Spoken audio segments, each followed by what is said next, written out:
Olá, hoje a gente vai dar uma olhada em uns textos acadêmicos sobre um jeito, assim, bem particular de ver a economia. A escola austríaca. Isso aí. A ideia não é ficar só na matemática, nos gráficos, mas entender a ação das pessoas mesmo. A gente quer extrair as ideias centrais aqui. Pois é. A gente vai desde a origem, sabe? Lá com Karl Menger, século XIX, até os conceitos-chave e uns debates bem quentes que rolaram e ainda rolam. É para entender a economia como esse processo humano, sabe? Super complexo, nada de máquina previsível. Legal. Então, tá, por onde a gente pega o fio da meada? Um texto fala de uma tríade básica. Parece importante. Ação humana, tempo dinâmico e conhecimento limitado. Fundamental. Esse é o ponto de partida deles. A economia seria sobre o homo agens, né? A pessoa que age. Não aquele homo econômicos totalmente racional dos modelos. Exato. A ação humana para eles é sempre escolher intencionalmente para sair de um estado pior para um melhor na visão da pessoa. O tempo não é só o relógio. É tipo um fluxo de experiência, subjetivo, que não volta. E o conhecimento, bom, aí que tá. Limitado, né? Sempre incompleto, espalhado. E muito dele é tácito. Pense em andar de bicicleta. Você sabe, mas explicar é outra história. Mises, Hayek, eles desenvolveram muito isso. Que base interessante.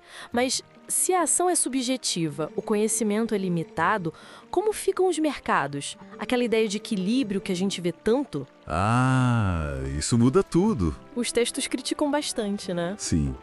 Para a escola austríaca, mercado não é uma foto, um estado de equilíbrio. É um filme. Um processo contínuo de descoberta. É. E aí entra o empreendedor. O Kirzer fala muito disso.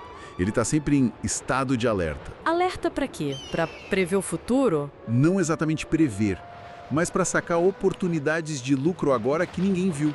Tipo, perceber que falta uma padaria num bairro novo. Entendi. Ao agir, ele acaba coordenando informações que estavam soltas, corrigindo erros dos outros sem querer. Mercados, dinheiro, até a linguagem. Seriam ordens espontâneas. Ordens espontâneas. Que surgem da ação de muitos, mas sem um plano central, é isso? Perfeito. Resultado da ação humana, mas não do desenho humano, como dizia o Hayek. E isso conecta total com o problema do conhecimento do Hayek que você mencionou. Como que a sociedade usa essa informação toda fragmentada, local. Exato. Essa é a grande questão que o Hayek levantou. Como a economia se coordena sem um chefe, sem um planejador central? Se o conhecimento importante está na ponta, com cada um... E parece que nem eles concordavam 100% sobre como isso acontece. É verdade. Nos anos 70, quando a escola teve um ressurgimento, teve um debate muito rico. De um lado tinha o Ludwig Lackmann. Ele batia muito na tecla da instabilidade, das expectativas que mudam o tempo todo. Ele viu o mercado como um caleidoscópio. Caleidoscópio. Boa imagem para imprevisibilidade. Sempre se rearranjando, sabe? Ele era mais cético sobre essa tendência ao equilíbrio que outros viam. E qual era a visão contrária? Quem discordava? Do outro lado, o próprio Kirchner, que a gente falou, ele focava mais na função desse empreendedor alerta. Ah, o que busca as oportunidades. Isso. O Kirchner argumentava que, sim, apesar da mudança constante, essa busca por lucro do empreendedor acaba sim empurrando o mercado para uma maior coordenação. É um ajuste contínuo, mesmo que o equilíbrio perfeito nunca seja alcançado, sabe? Que tensão interessante dentro da própria escola. Instabilidade radical versus uma coordenação meio aos trancos e barrancos. Exatamente.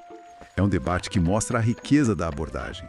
E uma aplicação prática famosa dessa visão toda é a crítica ao planejamento central, né? Aquela ideia de uma economia controlada pelo governo. Sem dúvida.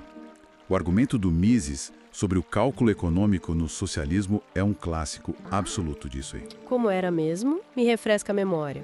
Basicamente, o Mises disse, olha, sem propriedade privada dos meios de produção, fábricas, máquinas, terra, não existe mercado de verdade para esses bens de capital. Ok. Sem mercado, não tem preço formado pela oferta e demanda real. E sem preços, que são os sinais de escassez e valor? O planejador central não tem como saber o que produzir e onde alocar recursos. Exato. Fica impossível calcular racionalmente. É como pilotar um avião sem instrumentos no meio do nevoeiro. Mises previu que isso levaria ao caos, ao desperdício monumental.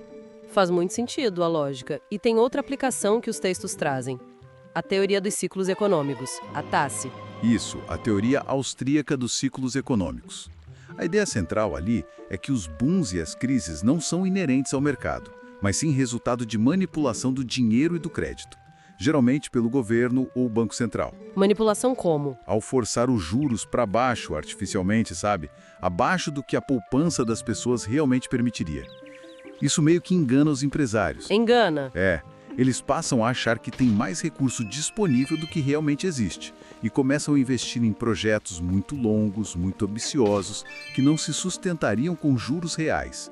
Isso distorce toda a estrutura de capital. Estrutura de capital. Tipo a combinação de investimentos em todas as etapas da produção. Perfeito. É como se construíssem muitos prédios de luxo quando a demanda real era por casas populares, por causa do sinal errado dos juros. A recessão, então, seria o ajuste. Doloroso, claro, mas necessário para corrigir esses erros de investimento. Entendido. É a hora que a realidade cobra a conta, digamos assim. Exatamente. É a fase de liquidar os maus investimentos. Então tá. Juntando as peças aqui da nossa conversa sobre esses textos, a escola austríaca nos dá uma visão da economia bem focada no indivíduo agindo, né? Na incerteza, no tempo como ele passa de verdade, nesse conhecimento que está sempre faltando um pedaço e espalhado. Parece que valoriza muito mais o processo, a descoberta, do que aqueles modelos estáticos de equilíbrio. Precisamente. É um lembrete constante da complexidade que não dá para reduzir, sabe? Dos fenômenos sociais, econômicos.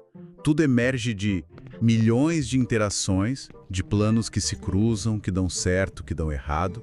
Complexidade. Talvez a reflexão que fica, sim, para quem nos ouve é: num mundo que parece cada vez mais complexo, mais imprevisível, será que o caminho é tentar controlar mais? Ou será que é criar as melhores condições possíveis para essa descoberta descentralizada acontecer, justamente porque a gente sabe que não sabe tudo? Como lidar com essa nossa ignorância que é, no fundo, inescapável? Uma ótima provocação para a gente pensar.